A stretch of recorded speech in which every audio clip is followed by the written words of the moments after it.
Created some games that sold a lot of units. This Generals game became the #1 selling game in North America that year. Sold 7 million copies. Stunning to me. And more Battle for Middle-earth. I loved to going down to New Zealand, getting to see them film a little bit of the film, the third film there. That was personally exciting to me. I've been a big fan of that series of books forever. But, did a little stint in internet marketing. Got out of games for a little bit, went and learned how to make and sell stuff for the web. I think that was very critical because I learned a lot of stuff which is now very applicable in social games. And then, of course, I went to Zynga, got a call from my friend Bing Gordon. He said, hey, why don't you come see what's going on? And made some really fun games there. What does all this add up to?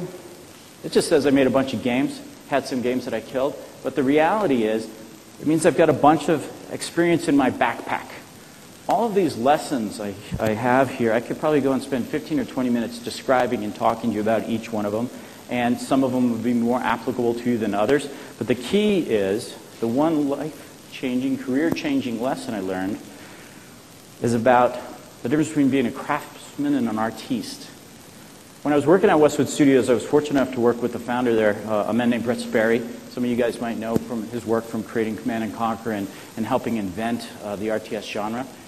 He described to me this story once about the difference, what it's like to be a craftsman versus an artiste. Now his words, and I believe him, the artiste is someone who has a vision inside of themselves that they have to get out. They have to share with the world. It doesn't matter what the vision is, it's just yearning and they want to get it out. The craftsman looks around and says, what do people want to buy? Let me make that for you. It can be art. I mean, it can be great art, but they're servicing an audience. And I tell you what, when I learned that lesson, it was right when I was working on this game, Riddler 2. And prior to that, all the games I made, the biggest selling game I ever made sold 100,000 copies. I kind of internalized that lesson, made a sequel, which at the time was like, whoa, sequels, that's not very creative. But I put my heart and soul into it. That guy sold 3 million copies. So from 100,000 to 3 million, that's a pretty big jump. And I think it's really about, I learned that you have to give the audience what they want. All right? So if there's nothing else you take away, just remember this. And this applies to games or regular software, any kind of business, actually. So, all right. So here's the topics I'm going to cover. Rather than just read down this list, let's just get right into it. The simple context that I use about making games is that we're making entertainment. Yes, we're making software too. Yes, we're developing technology. But at the end of the day, we're graded by players who look at the game and either like it or don't like it. They don't care that it has the bestest, coolest AI code underneath. They don't care what type of server configuration you have. They just care about the experience they see on the screen there in front of them. So that's how you're rated. Focus on that. Now, the other stuff has to be there, right? Because it is an art and a science mixed together. You do have to have good code. You do have to have a strong server infrastructure and backend in social games, especially when you have millions of players. But it's really what the consumer, what the player sees as they're looking at your game. And the last thing there is, and it's what I love about social games most, there's what I call the double exponential potential. It's a cool phrase. What does it actually mean? Well, you guys know, and you've seen it already in your life, how entertainment can go exponential. A movie comes out, nobody's seen it. 2 days later, it's the biggest thing and everybody's talking about it, right? It's because of the word of mouth. It's because of what I call friend marketing. People are talking about it. Your friend says, you got to see this movie. You're going to believe them, and you'll see it. And if it's good, you're going to tell more friends about it, all right? So that's a really nice side effect of great entertainment. Next thing is when you have a social network, that's like an amplifier on top of that. It makes it easy for you to share one to many. It makes it easy for you to share with people you haven't talked to in 20 years, you know, some old grade school friends, right? So when you add these two things together, oh my gosh, explosive opportunities, right? That's why I call it double exponential potential. All right. So let's just move on to what do I focus on when I'm making games. First, again, a simple message. I'm going to keep saying it over and over. Give the players what they want, right? Simple, fun gameplay, especially in the social game space. Keep it simple, keep it fun. Sometimes people get visions of making the most complex design scenario in the world. Just keep it simple and fun for the players. Create the art style that's happy, light, something that people want to touch. Make sure the user controls are very straightforward and simple. This stuff, and you're going to hear a lot of stuff you go, yeah, this is obvious. Well, when you hear your brain say, yeah, this is obvious, remember that it is obvious, but a lot of people don't do it. Right? A lot of people confuse themselves, myself included. Right? So I often go back and remind myself, got to keep it simple, got to keep it straightforward. All right, last thing is accessible fiction. I try to find games that have a fiction that are universal, people understand it. One of the things we found with Farmville is, yes, a lot of people know what farming is. Maybe they don't do it, of course, but maybe they've got a potted plant on the window or a vegetable garden when they were growing up or something like that. Next thing is in social space, structure the game to be a long-term success. That means building the software right, building the back end right. You know, think about that you're creating a platform that you're going to have to support for a long time if you have a successful game. So don't skimp on that, all right? And the last part is post-launch optionality on design. Okay, what does that mean? That means just don't paint yourself in any corners. And I'll talk a little bit more about the design space. Last thing is great team. Obviously, if you don't have a great team, you're not going to make a great product. One of my sayings is, you know, product is a reflection of the team. So make sure you have a great team so you can create a great product there. All right, know your audience. One of the things that you have to learn when you're talking about being a craftsman is what does your audience want, right? Who would have expected, folks, that we found in Farmville, the matriarch network, as I called it. I described how that worked, moms playing and telling their sisters and their cousins and going all through it. I had never thought of that type of gamer until I saw it live happening in action. And these are the type of gamers. I put some wonderful cake pictures up there because the games I had made before, you know, Command & Conquer, RTS games, those players never made cakes, right? They never said, here's a great battle tank as a cake. This is the players that we have there with Farmville, though. It's a different audience. We had to learn how to interact with it and give them what they want. Now, the question that I ask is, does your game support the gameplay style that your audience wants and needs? Or does it fight against it? We made a game in 2008 at Zynga. Not a lot of people heard about it. It was called Guild of Heroes. It was 3D in Flash, which is kind of crazy.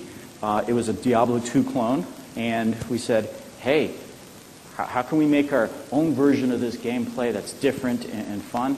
And what we did was created a game that you had to play for about 20 minutes in a session. If you stopped playing, you would die and have to start over. Very much console or PC traditional gameplay. The problem was that's not how our players play.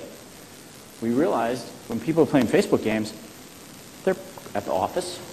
Maybe they've got 5 minutes. They don't certainly have 20 minutes of undivided attention that they could spend on it. Maybe they're even talking on the phone. Right? So it has to be a pretty light experience, something they can half think about while they're playing. And it also has to be something they can stop if their coworker comes up behind them and says, I need to talk to you. Right? So as we sort of made that transition, we understood why that game failed. We said, well, let's make sure that our games in the future don't run into that problem. And I suggest you guys figure that out for yourselves as well. All right, really, really simple. Pick a game concept that has a huge design space. We'll talk about that. A fiction that appeals. The good and obvious features, and it has a good core loop. And I'm going to go into each one of these, but you know, as you're thinking about it, this is all that it is, really. It's the same thing I do again and again and again. I tell teams that I work with, I'm going to share with you a set of messages, which I've shared with you probably before in a team or another, and I'm just going to keep sharing it because it is this simple, and sometimes everybody just makes it complex on themselves, and I don't know, maybe it's because it's a learning process, but hopefully this will save you guys some time. All right, design space. You guys know entertainment is consumable. You might not think about it that way, but when you watch an episode of your favorite TV show, you're going to be less excited to watch it the second time. You might love it, but it's not going to have the same effect. And I call that, you're consuming that entertainment. You're consuming the fun out of that TV show, right? You've seen it with games as well. Even the best game mechanics don't stand up forever. Tetris, it was all the rage when it first came out, and then it fades over time, all right? I'm betting not a lot of people here played a game of Tetris today, all right? Okay. So, when you're creating a design space, it's about understanding that you need to get a fiction that people understand the elements of the world, the obvious elements of the world that you're creating, figuring out the natural activities that a player is going to do. You've seen it in Farmville, which is plow, plant, and harvest. You have animals in that. And then you also have to think about the space that's going to let you add features that are interesting a year later after launch. All right? A lot of game developers I've seen focus on, I'm just going to get it launched and out the door. And they don't think about the future. And we'll talk about this more too. So, here's two examples. Tetris, you're arranging blocks on a screen. Cityville, think about that. Which game do you think has a bigger design space? Obvious, right? These are two great examples at the opposite end of the spectrum. I know from looking at this list that if you come up with your right core loop and gameplay, you can support this game with new features for a long, long time. That's one of the reasons that I really enjoy working on Cityville. Now, for those of you who are visually oriented, I'll give you a visual example of what a design space is. If you've played a game that has different types of vehicles in it, you know there's often a trade-off between speed and size. You might have a car that's small and fast, and you might have a tank that's big and slow. That helps define a design space for you. You can make vehicles anywhere within that graph there of varying degrees of fun. Now, I tell you one thing that won't be fun is if you've got tank 1 and tank 2. And if you look at that, you go, those two tanks are a lot the same. Why is it different? Well, your design space that you created with that vehicle set, those two there, is pretty small. All right? So you want to think about, look, how do you create the difference of gameplay experiences within that same design space? And when you're thinking about that, make sure that you have a big design space. Now, as you think about games like Cityville and other more complex games that I'm sure you guys are going to all invent, you might need to come up with a visual example or representation that works for you. Now, yesterday I spent a lot of time talking to the Zynga team about a lot more detail about this sort of design space and design vectors. I just don't have time to go into that with you guys today. But it's a very cool and fundamental piece of being successful. When you think about design spaces of the games that we've had, City, it's huge. Farm's pretty big.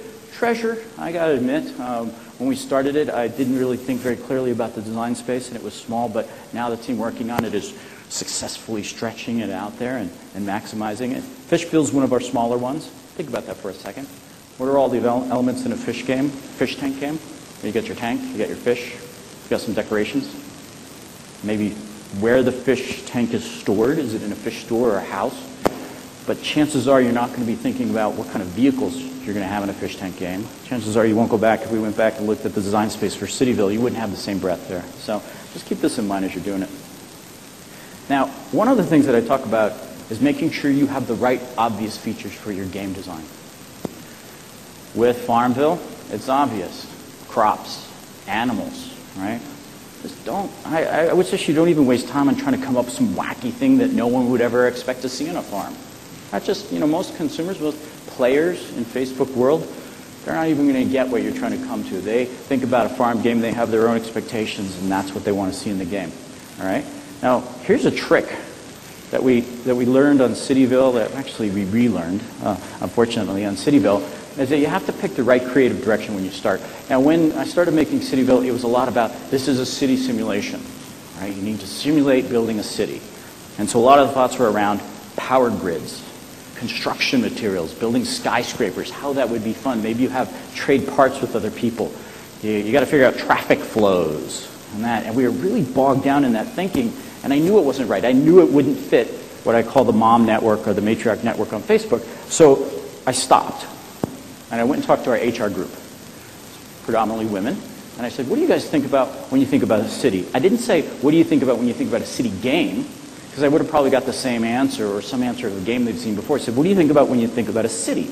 Their answer was, meeting my friends, going shopping, going out clubbing, where we're going to eat, the corner bakery and the nice man that works behind the counter there. And I started thinking about this, and I go, oh my God, I was going to make the wrong game.